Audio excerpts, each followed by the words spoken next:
Support for Another Round comes from Squarespace. Go to squarespace.com today for a domain experience that's transparent and easy to set up. Just make sure you enter offer code Another Round at checkout to get 10% off.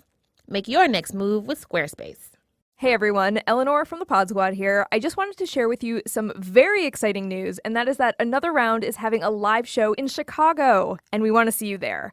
Join us on June 21st at Thalia Hall for a live taping of the podcast. It's going to be amazing. It's part of WBEZ's Podcast Passport series. And tickets go on sale on Friday, May 5th.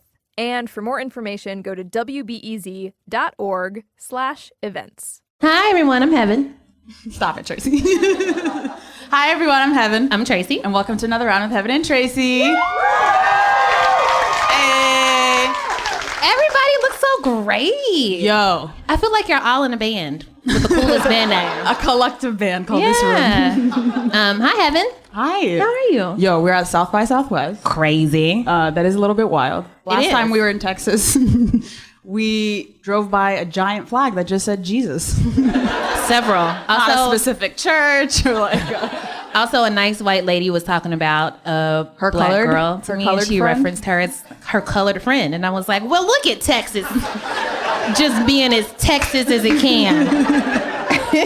So, Evan, what are we doing today? Okay, so we have a lot going on today. We're so hyped that we have Lizzo in the house. Oh my God. We're yes. so excited. Also, the streets have been clamoring. They have. It's true. For the return of Tracy's joke time. I mean, I gotta give the people what they want. I'm sorry, Heben. The streets were clamoring.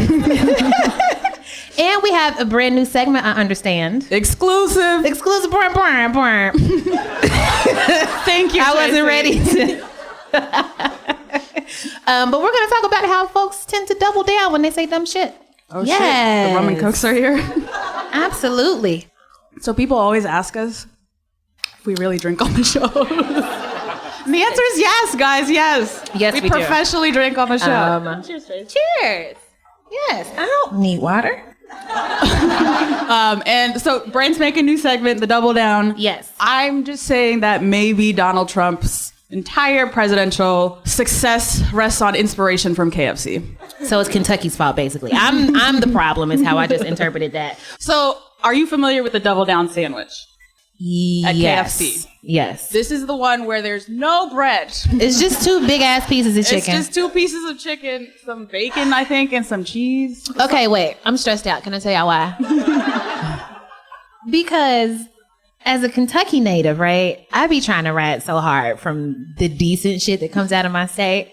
And I feel like KFC is not horrible. Uh-huh. I know. Okay. I really think it's just better in Kentucky because people be hating on them. Just like, how you mad at chicken and biscuits? How you mad? But I do want to apologize for the double down. That never should have happened. The double down I eat a lot of shit. I would not go near that. It's just too much. Okay, please continue. And you know Donald Trump loves him some KFC. We've established this. We have photographic evidence. He ruins everything. So I think conceptually he was really inspired here. Because all he does is double down. So he kind of sort of started his whole political career by doubling down on a racist joke where he's like, hey, what if the president was from Kenya? What if he's not an actual American? What if we asked for his long form birth certificate? I don't know what the joke was. Anyways, so he's doubled down a lot of terrible, horrible things he said and done. Let me hit y'all with a classic example of the double down. So it's inauguration, right? You're president. You just became president. What do you want to tell the American people? What is going on in your mind? Me? I'm president. Yes. Oh, shit. What does he want to talk about? I would be like, you know what? He wants to talk about his penis. Oh, that's not what I would have. He wants to talk about crowd size. Which means his penis. Yes. So he went to the CIA, right? He had this like speech thing where he's like, Trump said the inauguration crowd looked like 1.5 million people and went all the way back to the Washington Monument. Bruh. So there are photos of this. This did not, in fact, happen. No. So you're thinking, oh, this is a trivial matter. Maybe he could have easily said, oh, like from the distance I was looking at. Or, yeah. Or I was being fucking inaugurated. I don't know. So I wasn't paying attention It looked like 1 million people to me. I was being inaugurated, quote unquote. Literally anything. But the idea is like he would have been like, oh, my bad. I was mistaken. Yeah. No. he doubled down. He got another piece of chicken. That's my point. So he asked Sean Spicer, this is where the infamous quote comes from. Oh my God. He asked Sean Spicer on his first day at work that afternoon to be like, please explain to the American people that mine is bigger. Mine is bigger. That was the largest audience to witness an inauguration, period. Okay. That is the classic spicy double down. Spicy double down. This is it. It's prime form. I think the that's platonic form. That's a number 7 at KFC, I think. The spicy double down. Then the genius of the Trump empire is that they will always have people who will want to double down for them because people are spineless. That's Lemmings. not a joke. This is a depressing truth. So we have the spicy double down. Then enters Kellyanne Conway, spicy mayo double down. So this is where number 8. So this is where the infamous alternative facts quote comes from. Oh my gosh. Because not only did she have the spicy double down, she's like, no. Yeah. Not only can your eyes not work, we have a different vocabulary for what's happening now. So this is the standard. You see it? The double down? I see. Because where all the chickens are coming in? Yeah. Because she was like, not only is he not wrong, there's just lots of truths in the world. Expand your mind, sir. But unfortunately, this is not just a thing that Trump does. I feel like everyone around the world has been doubling down. So it's spreading like wildfire. It's called the CDC, I would say. You know what? I am listening. Go ahead.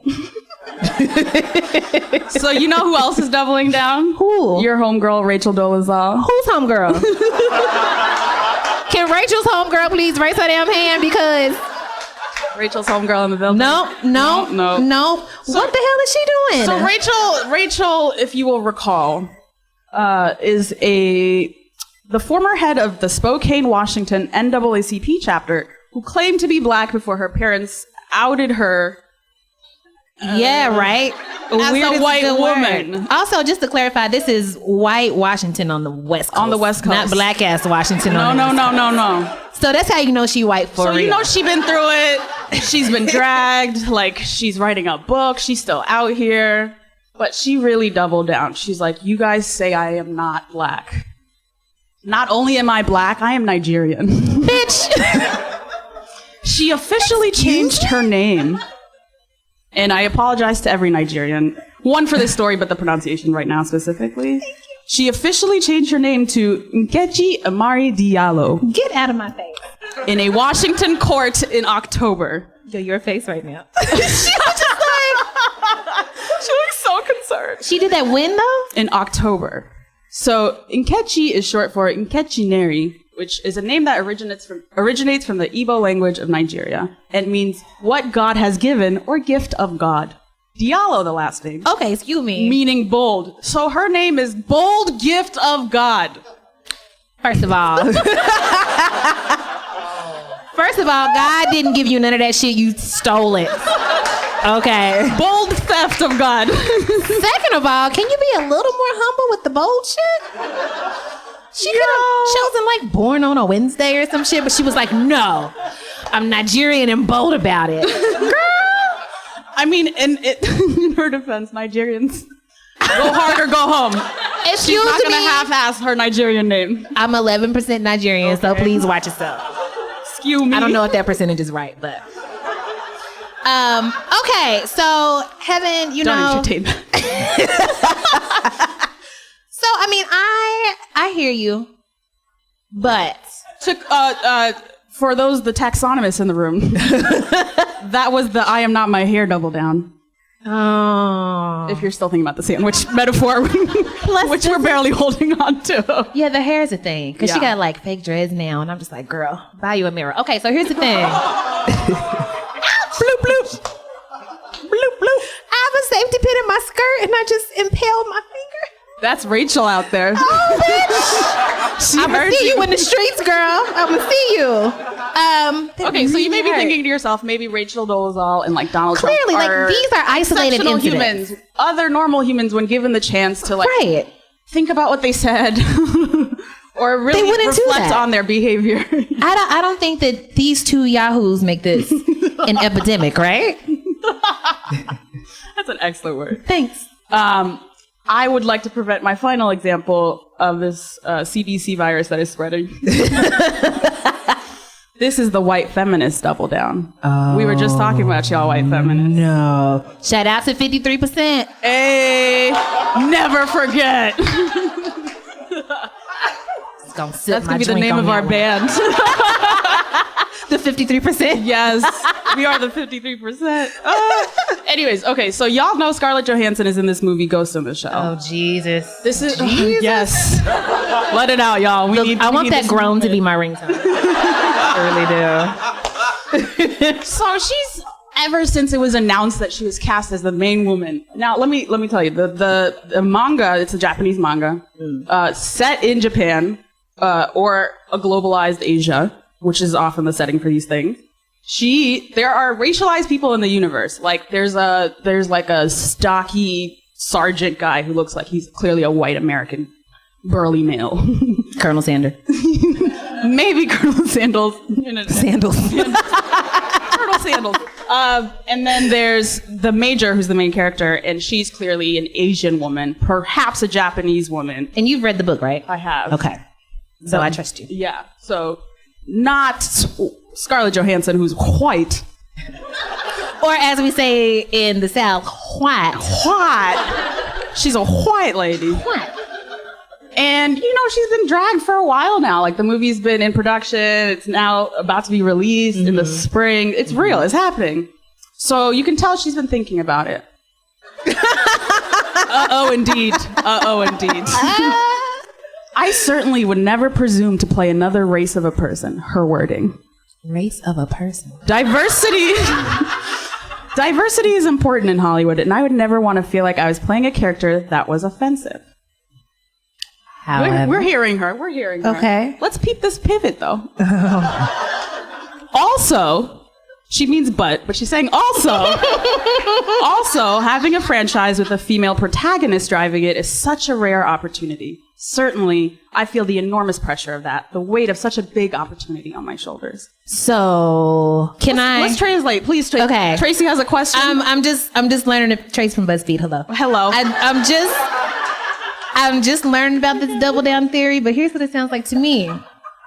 It sounds like she's arguing once she was charged with racism in playing a Japanese character. She's saying, I hear you, but not only is this not that racist, it's actually super feminist. This is good because women don't get a lot of roles like this. You know who knows that? Asian women. Listen! You're right, girl. You're right. Right. If she could see that, why she couldn't see the other part? You know why? Racism. It's true. Okay, so as a professor of the Double Down, do you anticipate that this is going to continue to bleed out through the... We're going to continue to follow this trend throughout 2017. I will be giving you all the updates, all the charts. There will be sandwich charts so you can order it at Subway. We get sandwiches? Okay. The spicy mayo. No, back out. Don't want it. But there will be more updates pretty soon. All right. That was very informative and depressing. My job. Thank you.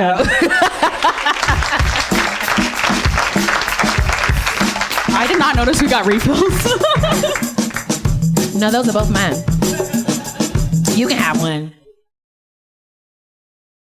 Support for Another Round comes from Squarespace. With Squarespace, you get a unique domain experience that's simple to set up and an all-in-one platform to help you create a beautiful website. Which brings me to a game of Would You Rather Internet Edition. And here is where we invite Tyler Sorensen from BuzzFeed's creative department into the studio to ask me one hard Would You Rather question about the internets. Hi, Tyler. Hey, Tracy. What's up? Not much. I have your question, though, if you want to answer that. Let's do it. Here it is. It's, would you rather your employer see your search history or your parents? Easy answer. I would rather have my employer see my search history because I can blame it on working for a company as strange as BuzzFeed. Like, oh, I had to look up this very embarrassing thing because I'm researching it for a post. But I would have no excuses for my mom. I mean, I guess it could have been just be like, no, it's for work. So you don't really care who sees it? I don't care. Okay. Show it to the world. Get your unique domain today at squarespace.com. If you sign up for a year, the domain is completely free, and you can also save 10% off your first purchase with the offer code Another Round, as in the title of the wonderful show that you are listening to right now. Make your Make your next move with Squarespace. It's joke time, y'all. I wasn't even ready for that. Who is finally prepared for, and on time for joke time? But are you excited about joke time? Yo, I'm so hyped, Tracy. Listen, she tells me bad jokes all the time. And she always says, I will not allow it. That's not true. Name a joke of mine that you've liked. See? All of them. Okay. This is not, you guys aren't supposed to see this part. Okay. I really am excited. Okay. Because I know you've been weeding some out. Yeah. I saw her last night, like, ooh, which one do I choose? It came down to like 3. And I feel like I got a good one. All right, I'm ready. So there's a married couple, husband and wife, right? Okay. Guy's name is Bob. Girl's name is Jeromina. Right? Jeromina. Bob and Jeromina. Dang, Jeromina. So Bob is, he's not to shit on all men, hashtag not all men.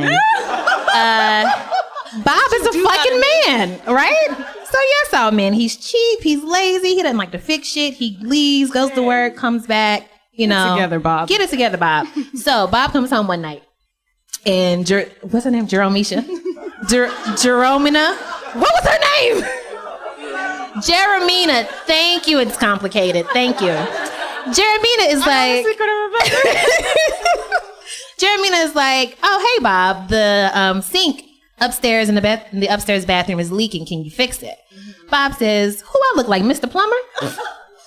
No, just that a wasn't even a person, punchline, maybe. Right? So Jeromina's like, okay, I see how it is.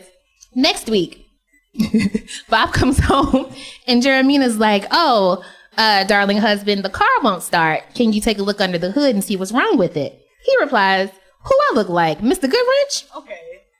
Get better jokes, Bob. Jeromina's like, okay. The next week, Bob comes home. Jeromina's like, hey, loving, darling husband, the roof is leaking. There's like, I don't know, roof technology. One of the fucking things is roof technology. Moves, yes. Whatever. We're all well versed. Can you fix it? Bob says, who I look like, Bob Vila? Who? Oh my God. This happens so often. Bob. Everyone in the audience just gave me the face you always say. Oh, poor Heben doesn't know. She doesn't know. So Bob Vila was like a fix-it guy who had a show. Bob what? Bob Vila, his name. So he fixes shit. So he's like, who I look like, Bob Vila? She's like, all right, bet. So the next week, Bob comes home, everything's fixed. The upstairs bathroom doesn't leak anymore. The roof doesn't leak anymore. In the car, it's running like a dream. And so Bob comes in with an attitude, right? He's like, so you called a repairman, huh? How much is this gonna cost me? Because remember, he's cheap. And Jeromina was like, oh, nothing at all. And he was like, what you mean? And he was, Jeromina says, well, I can do it. Okay. She says, well, the repairman said that he would fix it for free if I either had sex with him or if I baked him a cake. So Bob is like, oh, so what kind of cake did you bake him? And Jeromina's like, who I look like, Betty Crocker?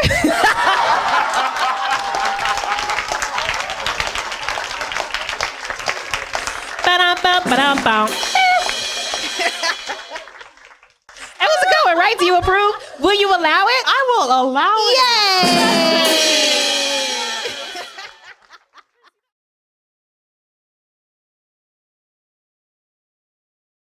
I cannot wait to dig into this interview. So I first fell in love with this woman's music when I was watching an episode of Basketball Wives LA, which I will not apologize for watching because you do whatever you need to feel good. I heard her song Good as Hell and I was like, I need to hear more of this. Since then, our entire pod squad has been binging on all of her music. Facts. The latest album, Coconut Oil, is fire. All the videos on What was YouTube. that, Tracy? 5. Plus, she did a duet with Prince, like it's no big deal, which means that Prince was a fan of hers, which means how... Anointed. Listen, who are we to talk to somebody who... Yes. Listen, and she's also a classically trained flautist, right? Ladies and gentlemen. That's the flute, guys. Yeah. Ladies and gentlemen, please welcome to our little makeshift stage, Lizzo. Hey. Hey, hey, get it. Hey. Yes.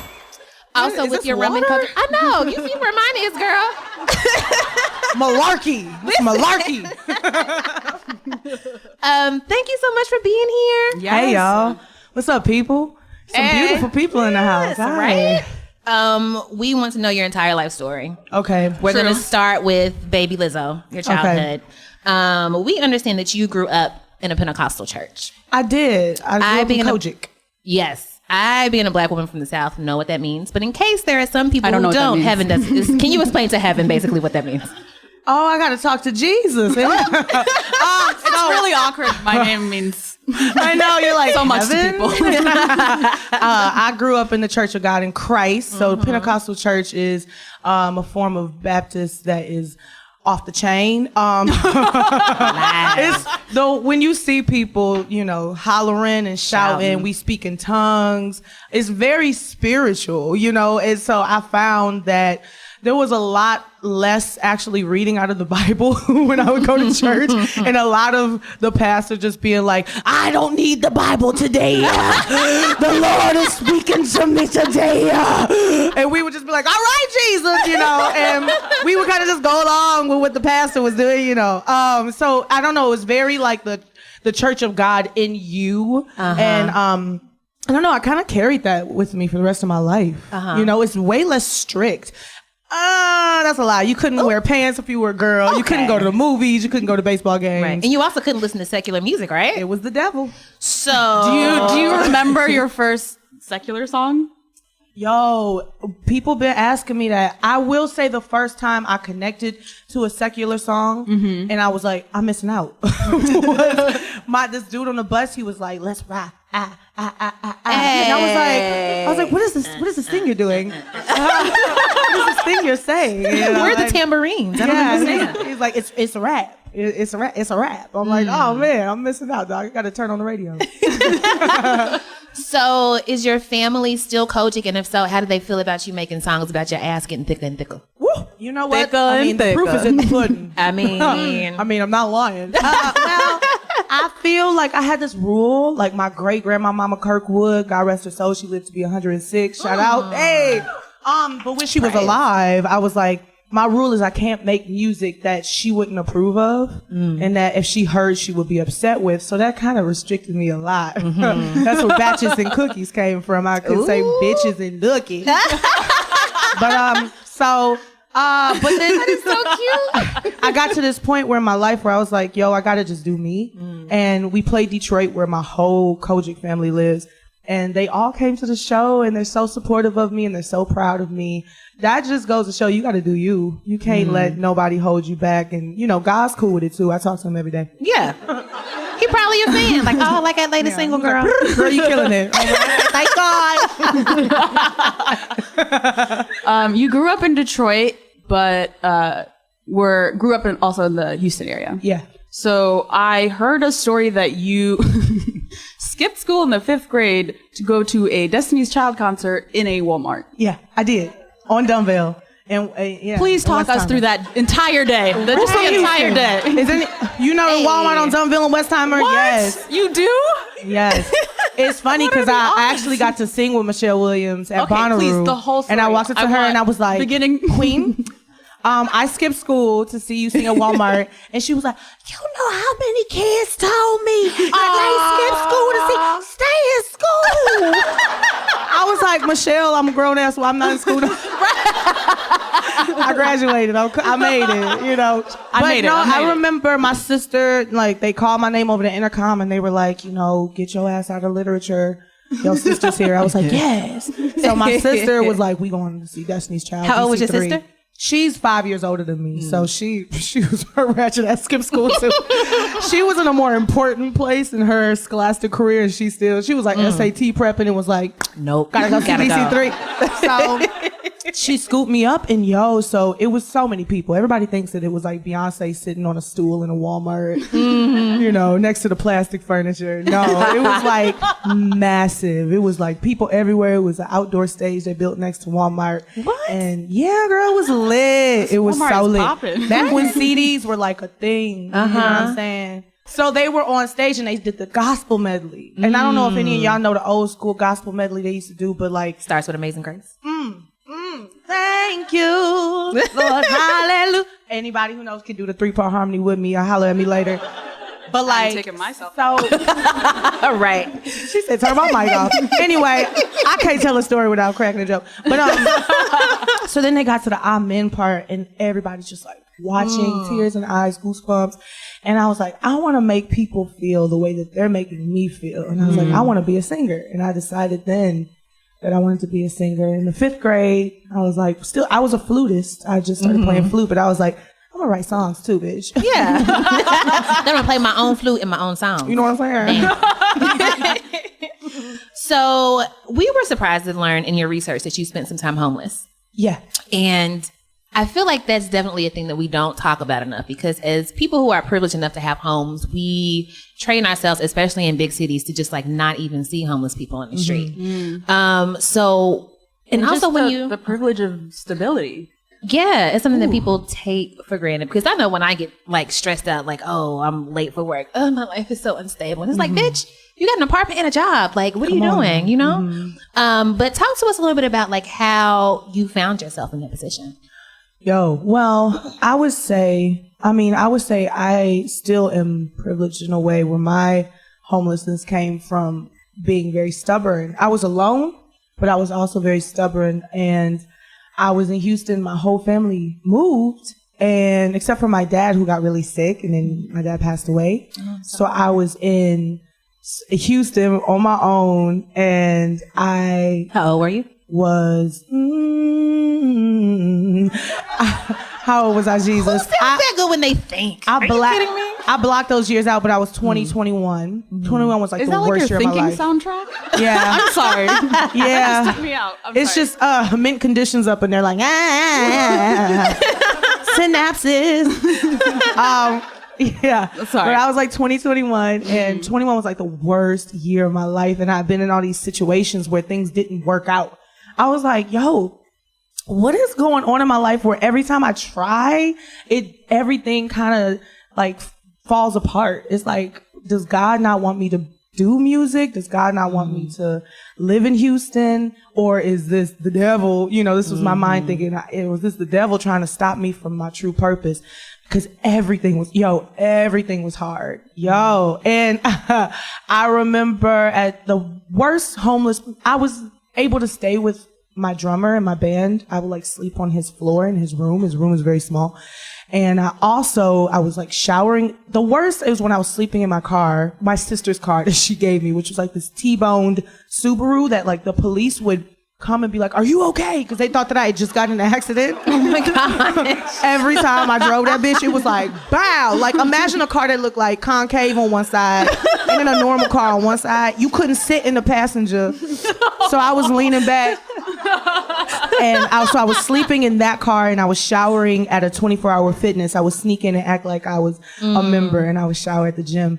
That was the lowest, but I still was very like, there are many types of homelessness. Like, it's a spectrum, just like everything else. And I was very fortunate to be on the spectrum where I was stubborn, and my mom wanted me to move to Denver with her, but I believed in my dream, and life was kicking my ass, but I kicked its ass back. Yes. But yeah, like that, I found myself there out of just like really wanting to live the life that I thought I was supposed to live. And I looked around and I was like, oh shit, everything's gone. Like, the apartment I had, it was gone. The job was gone. The car was gone. The money was gone. And I just was like, shit, I have nowhere to live. Like, who am I? So, but after that, I kind of, through the help of friends and life, I was like, I got to get out of here. And I moved to Minneapolis.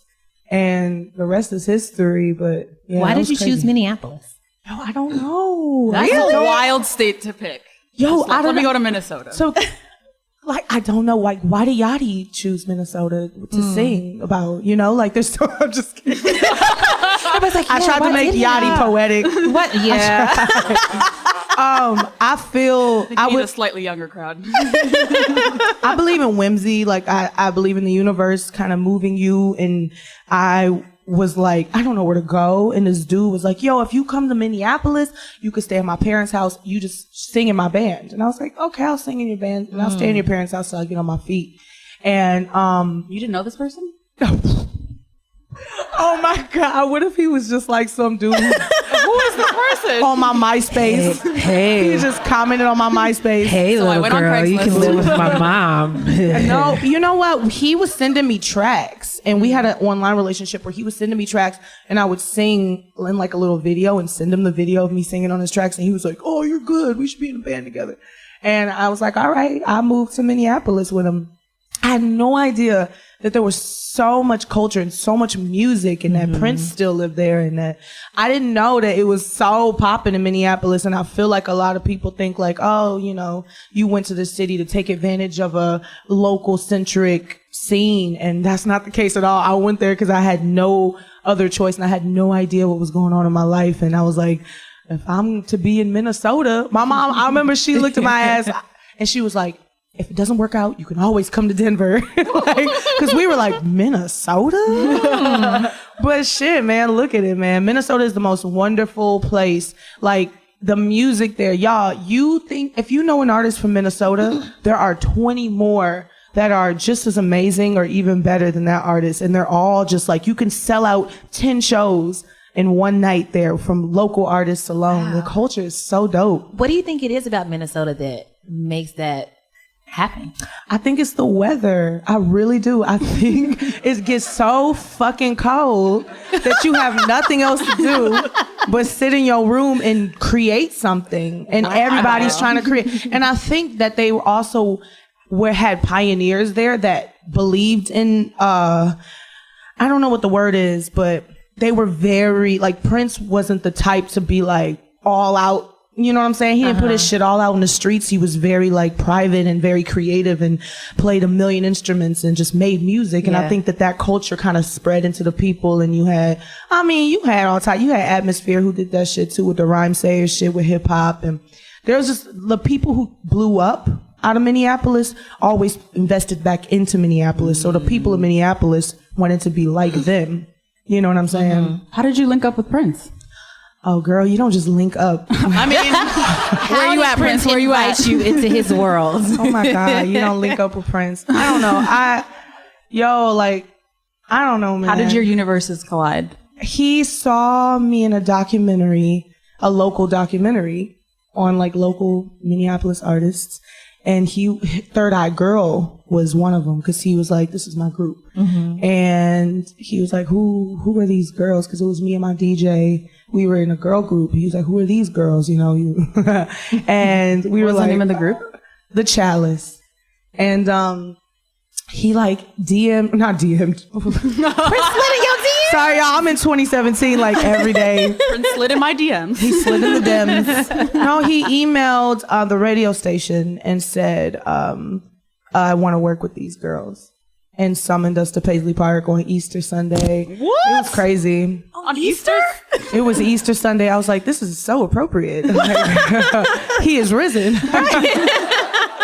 And I don't know. It was, I still very surreal for me, like, to think about that, like, you know, with us or not physically, like, that is just such an honor that you can't even really register. It's almost like if you went like skydiving in Costa Rica and then like 10 years later you kind of forgot you did it because it was so like, but did I die? Yeah.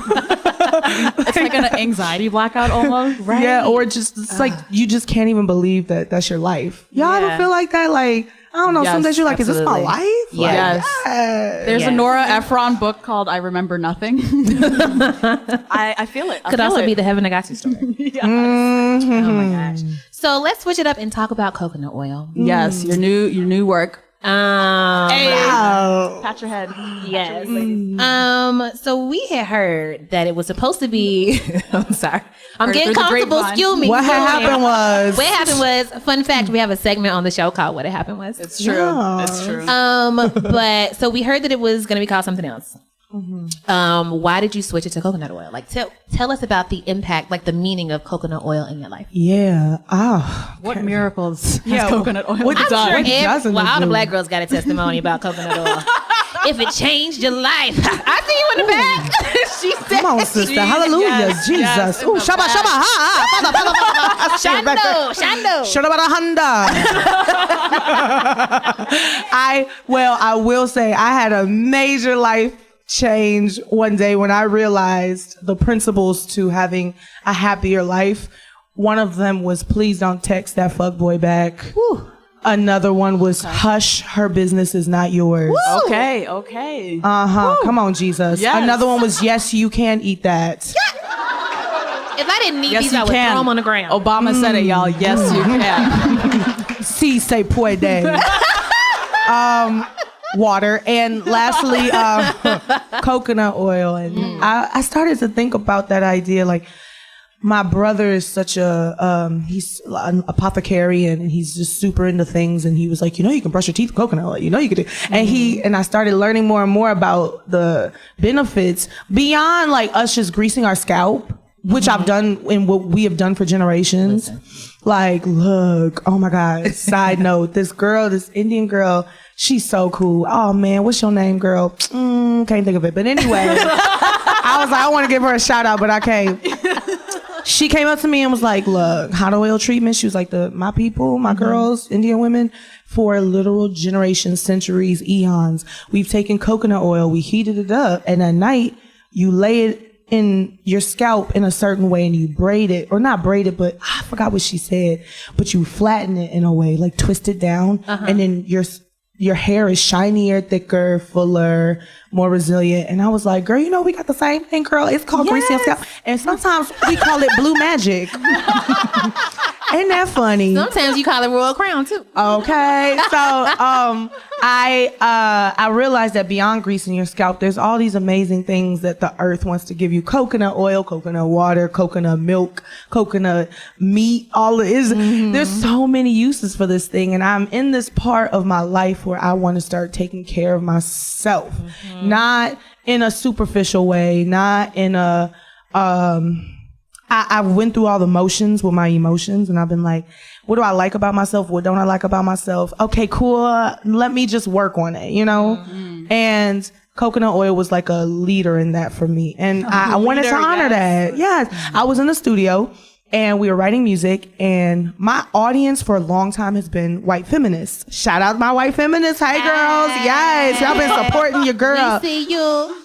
But I'm a black woman, and I always come on, use yo, they can make anything happen. White feminists, guacamole could be free at Chipotle. It could be. It could. If y'all just come together. Y'all gotta come together. All you gotta do is ask to see the manager. Please, I will stand right behind you, honey. I got your back. Yes.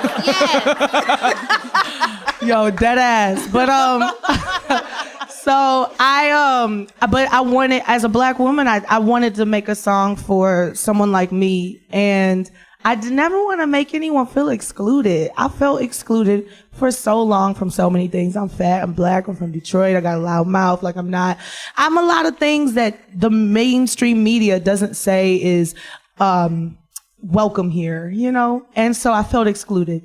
And I never want anyone to ever feel that way. So I wanted to make a song that spoke to my sisters. But I also wanted everyone to be able to celebrate too. Cause this white girl in my mentions was like, well, I use coconut oil too. White girls do it too. I was like, girl, we know. Right. We know you do. Cool. Damn. We got it. You also wear boxer braids. You do the whole damn thing, honey. Congratulations. But I wanted to make something by me, for me, to someone who looked and thought and felt like me and had my experience. So when I was like, let's not name this album BBW with a fat ass and cute face. Cause that was the original title. Was it really? No. Can Can the next album be that? What if it was that, Lord Jesus? I was like, let's name it after the song Coconut Oil, because I was so proud of it. It was me. It was everything. It was, I'm rapping, I'm singing. There's a guitar solo from my weird indie rock beginning. It's hip hoppy. I talk about school. I play the flute on it. It's the first song that I have an actual flute solo from Sasha Flute on. And I'm sorry, from who? Sasha Flute. Is this who is Sasha my Flute? Hey. Oh, that's the name of the flute. Yeah. I thought that was your alter ego, like when you have she the is. flute. Oh, okay, I'm into it. Yeah, she is my alter ego. Yeah, so I named it after the song. I was so proud of it. So yeah, I'm glad everyone connects with it though. Everybody out here. I mean, if y'all don't know who, I know a lot. I mean, look, straight up, I'm gonna just keep it real. Like, I'm relatively unknown. I don't know. We lay low. I'm not like a thirsty bitch. So I'm not thirsty for people. I don't, you know what I'm saying? Thirsty for the fame and shit. But when people discover me, they're friends for life. So I hope that if you have not heard of me before today and you're here because you're huge fans, which I truly believe most of y'all are, find me, seek me out. Let's be friends. Because that's what I'm doing. We be putting the people on. We be putting them on. Y'all be putting people on. I appreciate y'all. We be trying. So one of the things that we love most about you, I mean, it's hard to pick out what we love most. It's impossible. But one of the things that we love very much about you is how positive you are and how body positive you are. I have no choice. Why don't you have a choice? I just feel like, why would you be body negative? It's a pass. It's a no for me, dog. It's a no for me, dog. No, I'm just kidding. No. Yeah, bro. So I'm addicted to your videos because everybody is just, first of all, just glowing. I need a word stronger than beautiful, but like, it's like the sun, right? Decided, walk with me on this. Okay. It's like the sun decided to split itself into different pieces, grow legs and walk around. Get a weave. And be like, get a weave. Put on a bodysuit. Yes. Stand in a fountain and twerk. That's what your videos are like. That's what the sun is doing. You talk about excuse me specifically. Yes, that's my favorite. But I feel like for me at least, like when you see somebody who just exudes so much acceptance and self-love, it's like, do they ever have bad days? Like, have you hit a point where like you every day know who you are and what you are and you just like never go back to that, like the low point that you were at before? Jesus. It's okay, girl. Take your time. Take your time. I do. I have bad days. And somebody DM'd me and was like, are you really as confident as you seem? And then I was like, wait, what the fuck? Right. But then she kept going and was like, because I have a friend who needs help. And I was like, okay. But the first line, I was like, she's coming for me real quick. But, yeah, I think I'm loud and I'm honest. And I think that is a form of confidence. But on the other side of that, like, as much as I try to practice self-confidence and self-love, there are days where I'm just like, oh my God. Like, I promise you, it's funny now, but like 3 days ago, I was so sad. I was laying in bed in a towel, crying with sunglasses on all day. And my sister walks in the room like, why do you have sunglasses on? You could have cried without them. Like, so dramatic. But like, there's days where I do get really sad, and I realize though, you have to realize the source of your sadness. I think that some people get sad and then they just continue to be sad without finding the source. And I know that it's a privilege to be able to do that because a lot of people deal with clinical depression and clinical sadness and actual chemical imbalances. But I think that everyone deals with it on a spectrum. And when I do, though, I really work so hard to try to find that trigger. I think that we're, especially women, Black women too, but women, we're born and we're given all of these like subliminal landmines, this is how a man is supposed to treat you. This is how your life is supposed to go. This is how your hair is supposed to look. This is your body supposed to be like. This is how your vagina lips are supposed to look. Like all of these triggers, these landmines, and you don't even know that they're there. And when you get older, you come across something, say you see a photo in a magazine of somebody who looks the way you were programmed to think you're supposed to look, and you look in the mirror and you don't see that, boom, like the landmine goes off and you don't even know where it came from. You're just like, I hate myself. I hate it. And it's like, where did that come from though? You have to find that landmine or that trigger and try to heal yourself from the inside out. So when I go through that, I'm sorry. This is a word right now. Please continue the sermon. It's true, right? I was sitting there, I was so sad. And I was like, well, this is how I was supposed to look at this point. I've been working out and, I have this shoot coming up and then I still have the back roll. That was the one back roll I wanted to get rid of. And I was like, where is this coming from? And you kind of just have to let it pass and heal yourself. That shit is wild though. Every day is going to be different though. Remember that. Like when you're sad, I was 3 days ago with them sunglasses, honey. I was like, how am I going to go to South by Southwest and be happy and like hang out with my friends? And I'm like, you just got to not think about that day. Think about today and realize that tomorrow is an opportunity for it to be different. You don't have to always assume it's going to be better, but it's going to be different. And I'll take different. I'll take different any day. I know. We need a collection plate to pass around. Yeah, I need a new hair weave, so we're going to pass around a collection plate in the name of Jesus. So, since you are our queen of self-love and self-care, we thought we would do something a little fun, and we solicited from our Twitter followers some pep talks that they give themselves. And we thought that they could only be made more beautiful if you sang them. Are you down for that? All right. Oh, I'm down. So let's do it. I feel like I should do these in different styles. Oh, listen, you are the musician. My job is to read who these tweets are from. That's it. Would you like to take the first? Sure. Okay. Excuse me. First one. Sorry. Coffee Spoonie. Yes. Coffee Spoonie. Coffee Spoonie said. Hold on, how I'm gonna do this? Should I do this like soulful? Oh yeah. I'm gonna do this like a black Disney princess. Oh my God. Yes. No, I'm excited. I tell myself it's just my vessel, a box for my soul. I can still do a lot, and what I'm physically capable of doesn't matter when I'm not limited in my mind. What's that word again? Spoon. Coffee Spoonie. Coffee Spoonie, girl. Yes. So, like, real quick, I knew this was a good idea when we thought of it, but this is so good. Okay, also, we should have said that a lot of these are Twitter handles that we don't know. The story behind can't pronounce them. I don't know if this is Coffee Spoonie's government. Like, yeah. I don't know. Maybe what if her name was Coffee Spoonie, though? It might be. It's a lovely name, Coffee Spoonie. CS. We love it. So this next one is from HNav. Nav? I don't know. HNAV. HNav.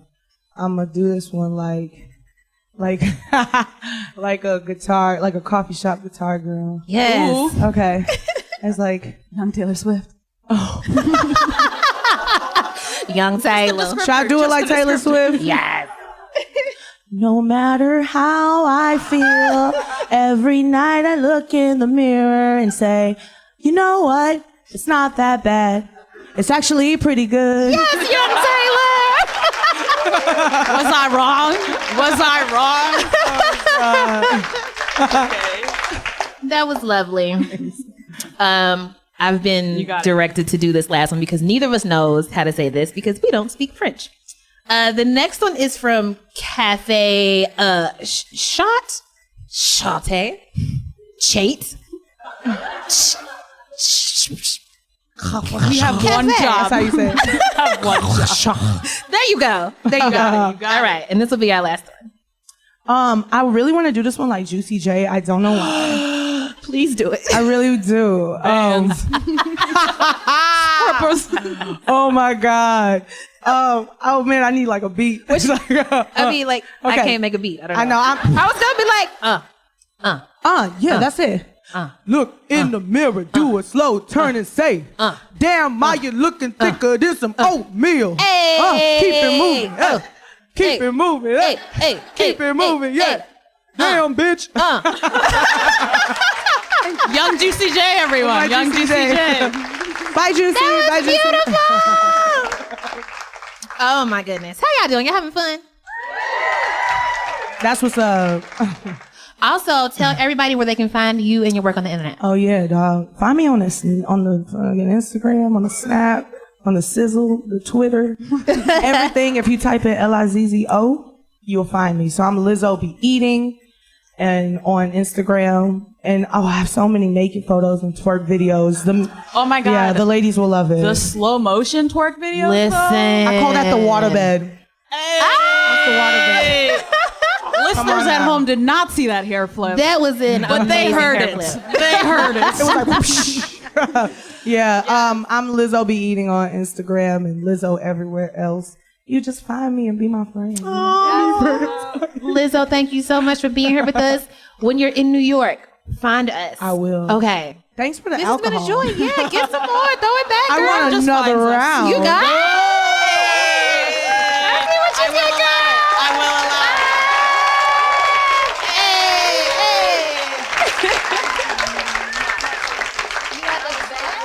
Yes. Thank you so much.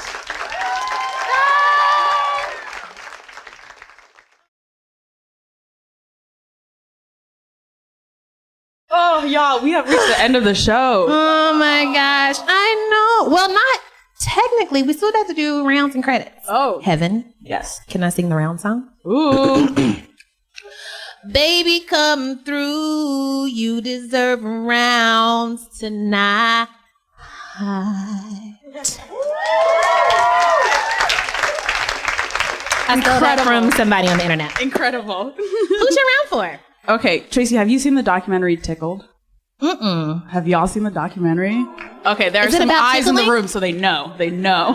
Is it about tickling? Okay, so I'm going to just give you the setup, and then you just have to watch it because it is a roller coaster. I already don't like it.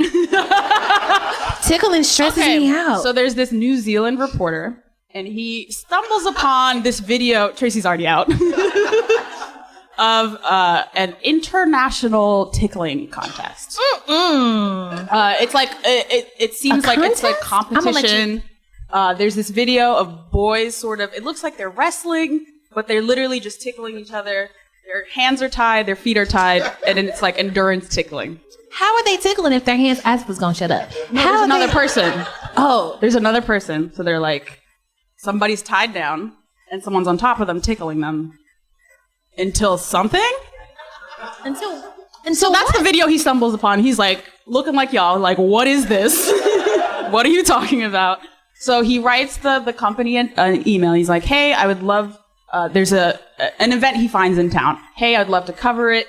He's expecting a yes or a no. Well, he gets back. It's like, we do not want to be associated with homosexuals. We hear that you are these are the kinds of proclivities you get into in your personal life, and we don't want any journalist who is a homosexual This to took be a like turn. associated with our event. How did it become a hate crime? So this is literally like 2 minutes into the documentary. It's like, first you think you're gonna get competitive tickling, and then now we're in a hate crime.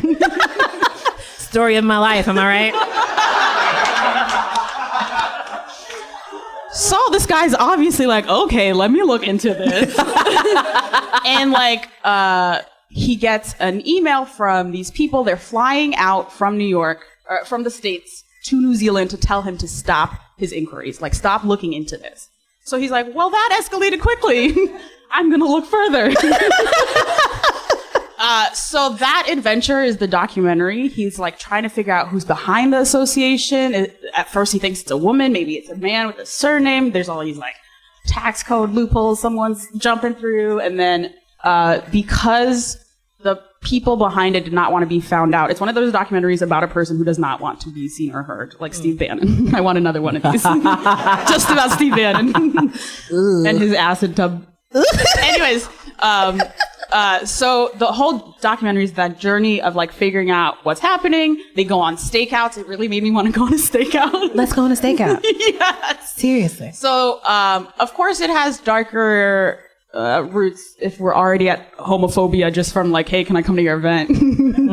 So prepare yourselves for that. But it's a whirlwind journey, and that's all I'm going to give you. Wow. Yeah. At first I was like, nah. Now I'm like, maybe. They had to. It's on HBO Go, which is where I watched it, and they published like a 20-minute like afterward of like, hey, we have this like documentary on the festival circuit, and like some of these people show up to the screenings. We had to get security. Oh shit! It's like it's popping. It's popping. Yeah, it's a journey. Yeah. It was screaming at the TV. Wow. Yes. That was so. That's Tickled, 2016 documentary, HBO Go. Holy shit! Who's your round for, Tracy? Yes. Not even my round is boring compared to that. Doesn't involve endurance tickling. My round is for matchbooks. That's the cutest thing I've ever heard.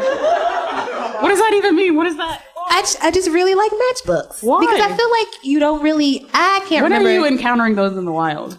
I was just gonna say, I never see somebody like, you know how like in the old movies, right? I don't even like old movies, but like I like the visage of like some like gruff person. It's usually a white dude, but I like to reimagine this person as a black woman. Okay. Like leaning on like a street corner with like a cigarette hanging out of her mouth. She takes out a book of matches and she like strikes it on the bottom of her shoe. That shit is dope, and it doesn't happen anymore. Like it was just like lighters. It's like this whole world is gone. Look for you? It's gone. So, right? Can you see me just like? I can. Right. I can. It just happened. I believe it. See? I buy it. See? But another thing that I like about matchbooks, aside from them being super cool, is that they're great little mementos. And I'm such a pack rat. Like I save each and every movie ticket stub, even after you can't see like what's on the stub anymore. Aww. And I just like to remember like, oh, I remember when I was at this place on this particular day with this particular person. So whenever I'm at like a bar or something, I will grab like a handful of matchbooks. Where do they have those?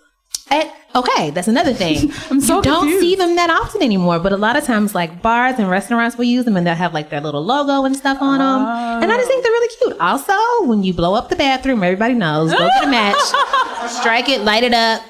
All you smell is sulfur. I honestly never understood that. I thought that was like a cartoon thing. No, that's real. The smell of it just walk like... me through that process. So you pooped. So, you know what? We're family now, so this is we gonna are happen. family. I told y'all. So I pooped. I put my squatty potty away. Yo, I got a squatty potty and it's banging. Tracy, no one knows what that means.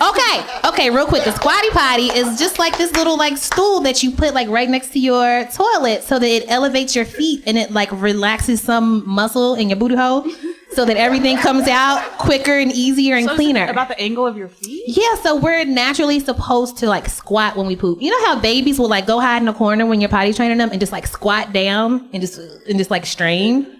It's how we're supposed to poop. It just makes it easier. Kind of like the same way that we're supposed to give birth standing up because laying flat on your dumbass back doesn't make any sense. Gravity! Yeah, it just like helps. It's like this is taking a turn. We're going places. But like giving birth laying down is like trying to use a sliding board laying down. You know? It's just like, mind you, I've never had a child, so I don't fucking know what I'm talking about. Okay, let's go back to the matches. To the matches. So everybody get a squatty potty. You put your squatty potty away. You do what you got to do. You freshen up, you clean up. If you live with somebody else, you're like, oh shit, I don't want to do this to someone else. Yeah, you know what's going on in here. Right. So literally, you take a match, you strike it. It's pretty. You watch it burn a little bit, and you just like blow it out, throw it away, and like the smell of the smoke and like the sulfur that's on the coating of the match head just like overtakes everything. So this presumes you have matches on you at all times? On the rare occasion, well, see, which brings me back to my round. I've started collecting matchbooks. And I've got like this little jar that like I actually want to fill up with matchbooks. In your bathroom? It's on my bookshelf, which is not very functional. That's not useful. I'm going to change that. I'm going to change it. I will allow it. Around for matches. Yeah. Also, mail me a matchbook, everybody. I would like to collect matchbooks from all over the world, all over the country. I'm sure it's not a hazard of any sort. Oh, shit. It might be. Never mind. Don't mail me a matchbook. It's a strange mailing request. Bring matchbooks to shows? Again, I don't know. I like matches. That's all. We gone overtime. We are. Probably. Haven't we made it? We made it. Hey. Yes. Oh, that was you the whole time? That was me the whole time. That wasn't you the whole time. That was me the whole time. I haven't gotten better, yo. You've been fantastic. Thank you again to Lizzo, who is probably off to her next show, which I hope everybody will go to. I want to go. She has a few shows at South by. Yes. So if you can't catch her today. You can find her on Twitter at Lizzo, that's Lizzo, and on Instagram at Lizzo Be Eating with a G. Don't forget the G. Thank you to PRX and iHeartRadio for having us at South by Southwest. Yes. This was so freaking fun. And thank you to everybody who was here in line at like 7, 8 o'clock in the morning sitting tweets. Yes, front row. Yes, front row. Y'all did that. Y'all did that. We appreciate it so much. I love when our fans become friends. It's so cute. Oh my God, it is so cute. Also, Meg had the idea to bring out donuts, but we ran out of time. But we were going to bring you donuts. Here are our conceptual donuts. Imaginary donuts. Shout out to the Pod Squad. That's Meg Kramer in the corner right there. Meg Kramer in the corner. Here's Eleanor Kagan back here at the buttons. Who produced the episode with support from Nina Patuk and Julia Furlan. We miss you, Booze. Shout out to our in-house musicians, Miss Jean Gray and Don Will. You can follow Jean Gray on Twitter at Jean Greasy and Don Will at DONWILL. Follow Heaven on Twitter at Heaven Rants. Follow me at Brokey McPoverty. Email, Twitter, Facebook. Another round on all of the things. Find us, rate us on iTunes, tell a friend. #Tripod is a thing where you tell someone else about your favorite podcast. People don't be knowing about podcasts, They don't be knowing. Give them the gift of another round. Yeah. And That's all I'm saying. We'll even allow you to suggest other shows. We will allow it. If you use the tripod hashtag. Otherwise, I will not allow it. I will hunt you down. No.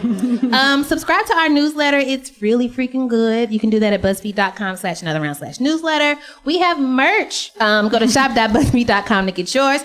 Drink some water, take your meds, call your person, refill your floss situation. I just ran out of floss situation. And I've been stressed out a lot. All right. Hey. I think we're done. Thank y'all so much.